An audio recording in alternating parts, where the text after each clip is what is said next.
He's got to go there and defend it. Yeah. And the Prime Minister, I think, will be going to Scotland. But the main thing is the grassroots emotion of this whole thing. It's about really showing that the English, the Welsh, the Irish are committed to Scotland, love Scotland, care about Scotland. And do they? What's the evidence? Well, I'm hoping to gather thousands of people Well, linking arms along the border, and I'd like a chain of lights the 19th of July, and I'd love you to join us. Show affection for the Union. Political demonstrations. We cover political demonstrations. In what way, in your view, would the rest of the UK be diminished if Scotland left? I think terribly, and in almost every way. I think to lose a third of your country, to lose Edinburgh, to lose the Highlands, to lose hundreds of years of shared history will make us embarrassed in the face of the world and embarrassed in our souls. You don't think it matters, or actually you think the rest of the UK might be better off if Scotland left? I'm pretty sure if the appeal is to economics rather than emotion, and it seemed the Prime Minister was appealing to emotion, our heartstrings, Rory's talking about our great sense of history. If you're a bit of a boring economist like me and you just want to crunch the numbers, I'm pretty certain it would be in England's very narrow self-interest. Where's the evidence for that? Well, if you look at effectively transfers from the relatively more affluent English to the relatively poorer Scots, the higher levels of public spending, the Barnett formula, it's slightly clouded by oil and the price of oil going up and down. It's not slightly clouded by oil revenues. It's almost exactly matched by oil revenues. Well, but the question is, when do you measure the oil revenues? The oil price goes up and down so much that you've got to measure the oil. Well, take a midpoint. Take oil at $100 a barrel, which is lower than it is and now. then you've got to decide how much of that you think belongs to the Scots or the English under or whatever. international law, that's pretty clear. I think it's about 90%. But I'm very confident. If you look at the size of the public sector broadly in England, and certainly in London and the south of England compared to that in Scotland, it's substantially smaller in England. But if you look at the number the public of people, sector in Scotland is no bigger than the public sector in the northwest or the northeast. No, that's true, but it is on the higher end of the English numbers, the much higher end of the English numbers, way beyond London and the southeast. So I think the English would be better off. I'm not sure that narrow self-economic interest should be the ace of trumps. I also think Scotland, over the medium term, could be a bit better off, being less dependent on England than it is at the moment, more in control of their own destiny. Okay, let's bring what you say to that. I think in the end, everything comes down to identity and confidence. Much more serious economist than I could ever be, but my sense is that it's very difficult over 100, 200 years to really think about where a nation goes, but a lot of it is to do with your confidence, your commitment to your country. The United States doesn't sit around thinking, well, we might be a bit richer off if we got rid of Illinois, or maybe if we lost Texas for a few years. Or Alabama. Instead, what we really do is I also think increasingly, actually, that there is a divergence in political culture south and north of the border. I was looking at the figures today. In fact, without Scotland, the Labour Party would not have won a UK general election between 1950 and 1997. They would not have won a single. They would have won in 97. They would have won in 1950. No, that's not true. They would not have won in between. That is true. Your figures are wrong. Labour won England in 1966. I don't think they would have formed a majority in No, Parliament. they would have done. In 1966, they won England. But if you look at the divergence, right, that we would have had a Conservative majority government if Scotland hadn't voted at the last election. Majority of about 19 or so. How many Tory MPs are there in Scotland, Rory? There's only one. One. There you go. Scotland votes. It used to be half. Yeah, it used to be. Things can change. So what you've seen, however, is a divergence. Maybe this changes. Maybe it changes. But Scotland wants essentially a centre-left approach, and England generally leans to a centre-right approach. Yes. And if you have very divergent views of your nation's destiny, perhaps splitting. You've got to let Rory Stewart. I think one of the great challenges is to get out of conversations between politicians and even with respect to economists. And it was very interesting that you said that people linking arms along the border would be a political statement.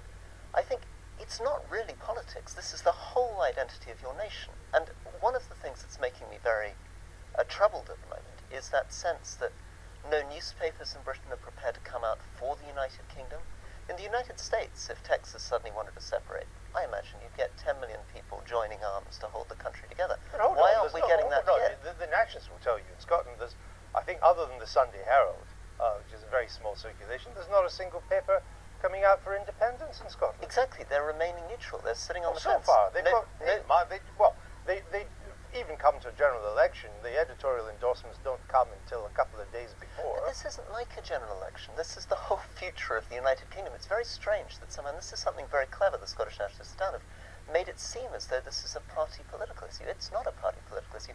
It's the whole of the United Kingdom, the most important constitutional question for 400 years, and no newspaper editor will come out. I mean, you said that it is certainly true that it is more likely to get a Labour government if Scotland remains part of the United Kingdom. I mean, there wouldn't have been a Labour government in 64, for example. There wouldn't 66.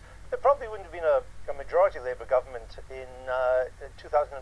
That's right. Either.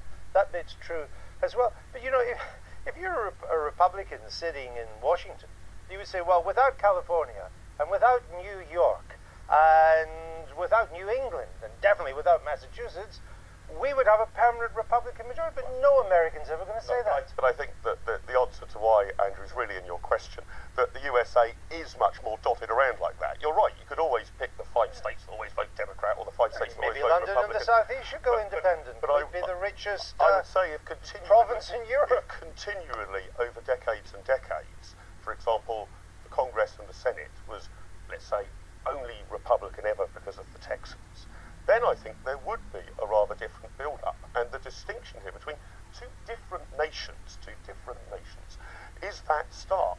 I address that point because it is an interesting point that it used to be, certainly for most of the 20th century, the political cultures of Scotland and England, let's stick with these two, were eliding. They were very similar. 1955, a majority, the Tories, this is remarkable, got a majority of the votes in Scotland. Only 50.1%, but that is a majority.